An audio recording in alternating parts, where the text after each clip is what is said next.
Hello, I'm Steve Howley, the director of the Family Peace Initiative here in Topeka, Kansas. And I want to thank you for tuning in to our Facilitators Tool Chest collection of videos, sharing some of our tools and strategies and approaches that might be helpful to you in your effort to work in group format with batters intervention or any other areas that you're focused on.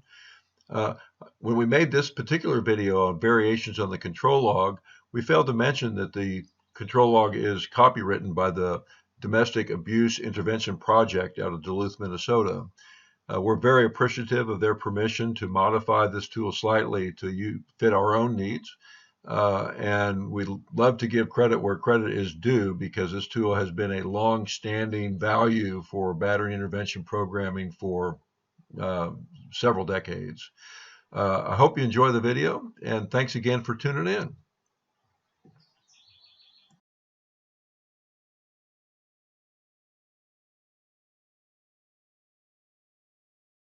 My name is Tish Taylor, and I am the Assistant Director of the Family Peace Initiative Batters Intervention Program. And I'm Audra Fullerton. I am the Director of Training and the Director of the Peaceful Families Program at Family Peace Initiative. And I'm Steve Howley. I'm the Director of the Family Peace Initiative.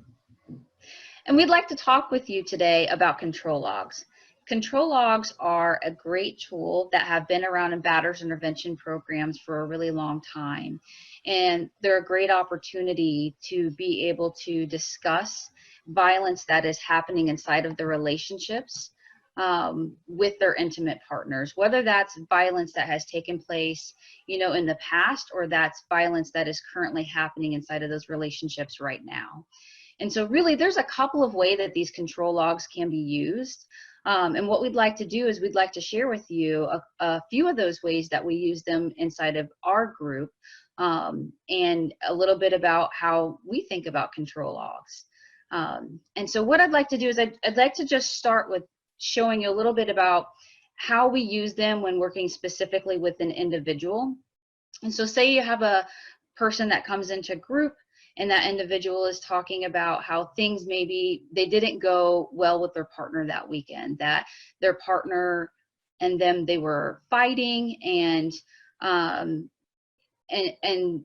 that, yeah, just it wasn't a good weekend for them, which is always an opportunity to learn that probably what is being framed in that moment as not being a good weekend, there was probably a whole lot more going on.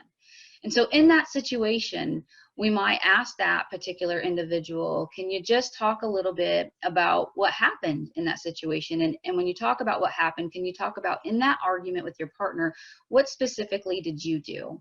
It's very common in that particular specifically when looking at violence, for individuals to want to go to telling the story about what happened. And what we want to do is we want to help people to move away from telling the story and move more towards just talking about specifically what they saw themselves doing inside of that situation. And so we'll ask them to focus on what were the behaviors and actions that they were using inside of that argument with their partner. And so they might start off by saying, well, in that situation, I was yelling and I was screaming, I was calling my partner names. We would ask that person to be more specific. And so when you were calling your partner names, what kinds of names were you saying? And so maybe they would say, I was calling her a stupid liar and a bitch. And they might fill up, the names that they were calling their partner in that particular argument. And they might go on to talk about how that argument continued to escalate from there. Well, I grabbed her and I pushed her, I slapped her. And so they'll give us a good list of the behaviors that they saw themselves using in that argument with their partner. When they're doing that, what we want to try to do is to get a good understanding of what happened in that scenario through just their actions. And so we might talk about, and so when that argument first started, where were you at? Get an idea of where maybe they were at when the argument took place. They might say, well, I was in the kitchen. And when you guys were in the kitchen, where were you and where was your partner? Get an understanding of whether they were standing or they were sitting, and whether their partner was standing or where they were sitting. We might get more information around what their demeanor was like as far as their tone, their body language, just all the different things that help to really provide a very good picture of what was taking place, so it feels really clear what was going on in that situation.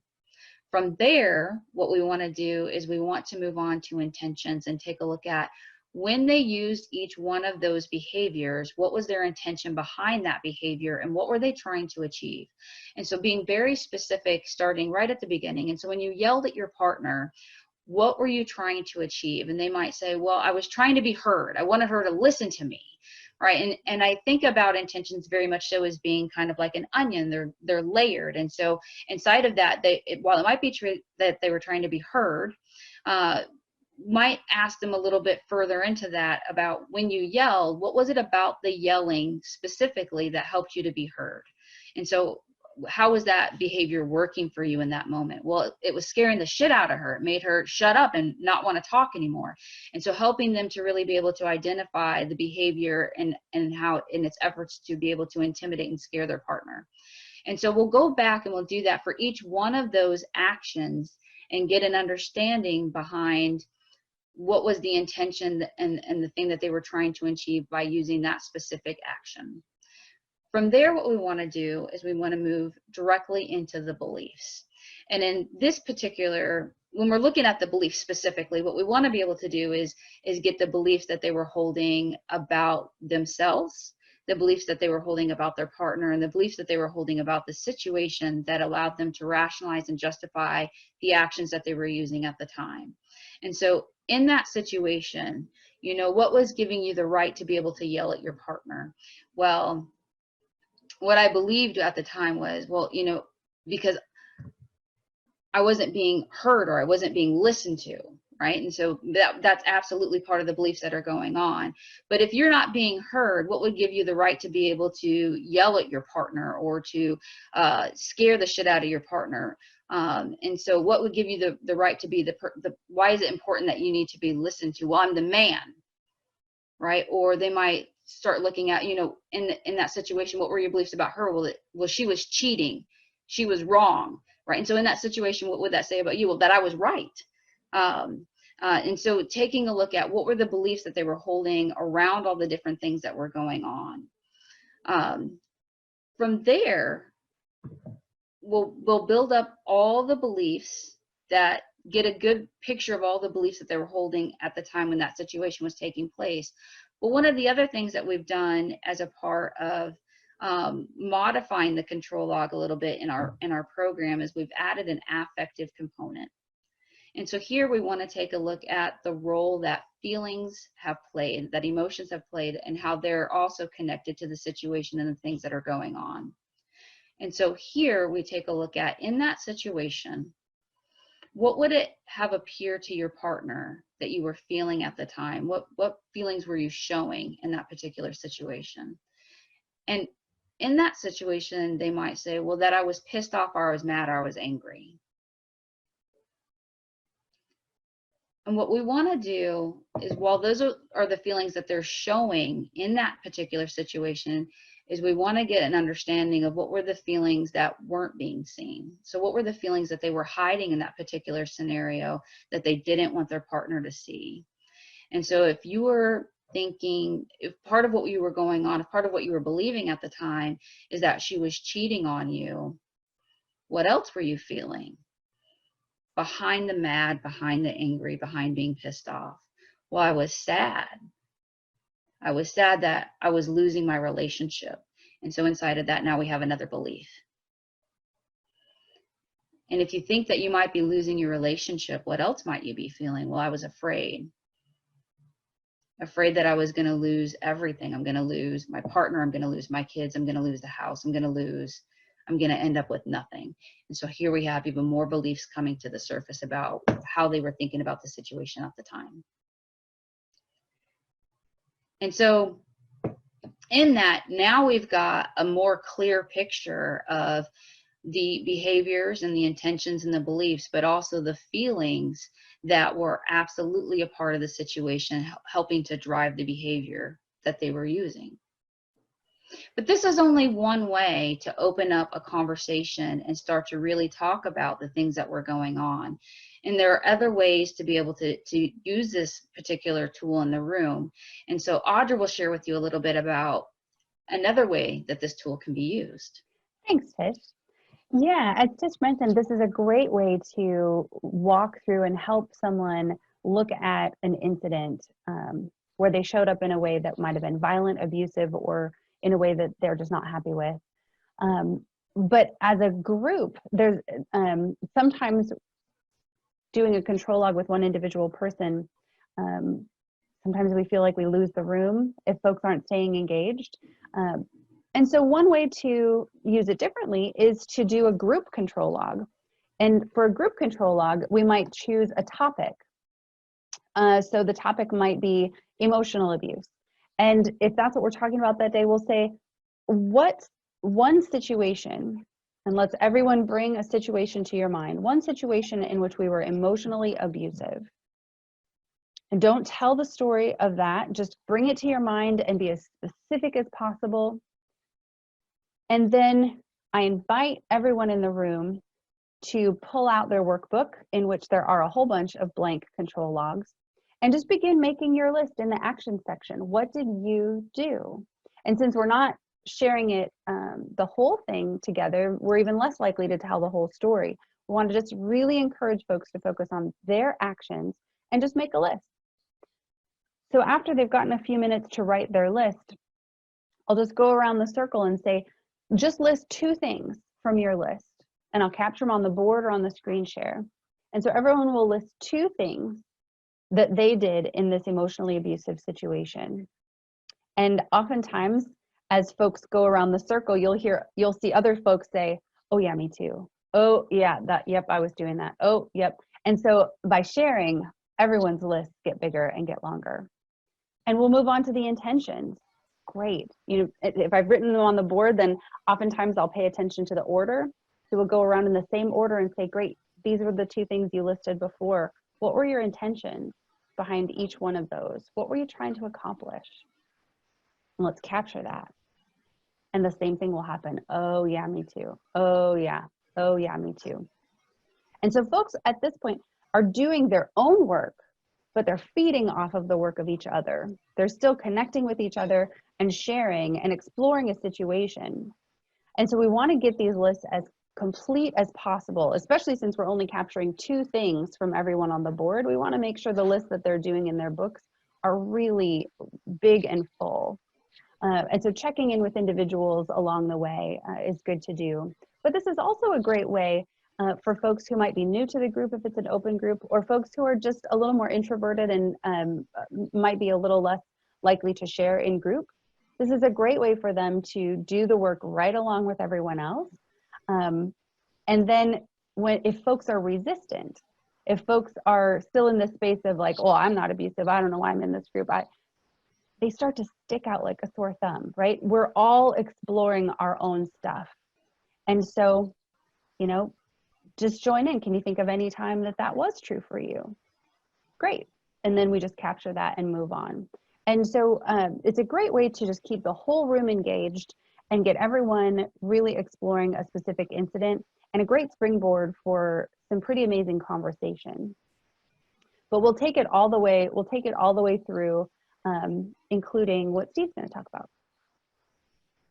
Right, there's a lot of different uses for this control log, and Tish and Audra have talked about a couple of them, just working with an individual event or situation, or using the group format to keep everybody engaged and kind of stir up everybody out, you know, connecting with each other. But things really changed for us when we realized that this cognitive behavioral tool was a real bridge to be able to connect people's cruelty that they're using currently in their lives to the historical cruelty that they experienced long before they were ever cruel to anybody. And we discovered that what we call the fork in the road, the place where you can decide to stay strictly cognitive behavioral with this tool, or you can choose the other path, which is to move to more affective piece. And the way we do that, just to illustrate it very quickly, is starts happening in the beliefs section, where someone believes, you know, that I'm the man, I have the right to be heard, I have the right to make you do what I want you to do. All these beliefs are going on. And then the facilitator will just plug in a question here that is, what did it feel like your partner was saying about you when this was going on? And they will just tell us, like, I'm a piece of shit, like I'm nothing, like I'm irrelevant, like I'm a failure, like I'm worthless. And that response is what we call a shadow statement. And other people might call that a core belief. But that shadow statement is a very powerful driver of cruelty and violence. And once we have that shadow statement, we can take a look at where did that come from in their lives, because there's always what we would call a root to that that's long before this event or this partner. And so once we have them identify what it felt like the message was to them, then the second question we would ask is, do you remember like the first time you ever got that message in your life that you were worthless or irrelevant or nothing or a piece of shit? And very easily, they'll start talking about most commonly trauma that they experience at a very early age, almost always before puberty. And they'll talk about their stepfather, their mother, their alcoholic neighbor, their abusive brother. They start connecting, I felt this way for a very long time when I was growing up. And we will connect that to their current relationship, and we'll be able to illustrate to them how they were literally handing off that message like a football to their partner. And so if somebody feels worthless, and if you look at the behaviors that were just described on this control log, the person using the behaviors is trying to hand off that feeling of worthlessness to their partner through all sorts of different forms of cruelty. And we'll talk about how that is handed off like a football, but then we were going to ask them, what if that message wasn't true? What if you knew that that message was false? It was impossible for you to be worthless or invaluable or stupid or irrelevant, that something else was more true about you. What would that be? And people will just, oh, that would be, I would be okay. I would be loved. I would be valuable. And right. So then the fourth question is, if you were valuable and you knew that without a doubt, without blinking, what would someone who's valuable do in this situation that was going on here? And it's remarkable how they will, just about verbatim, will say, I would have never done that. And then they'll talk about what, as a valuable person, what they would have done. Now, it's really important that we understand that the person's shadow message that got acquired when they were 8 or 10 or 12 is not a justification or an excuse for the violence that they are inflicting on their partner, but it is an important ingredient that is valuable in the process of change, because as people start seeing that they're giving their own shadow messages away to others through cruelty and violence and abuse, then they become more invested in changing that, because we all would like to be more emotionally mature, more emotionally capable, and create the possibility of having amazing relationships that many people in our programs have given up hope on ever creating. And so this fork in the road suddenly moved this CBT tool into a remarkable bridge that connects present day cruelty to historical cruelty and gives people a passageway to be able to change their behavior by deciding how they're going to believe about themselves.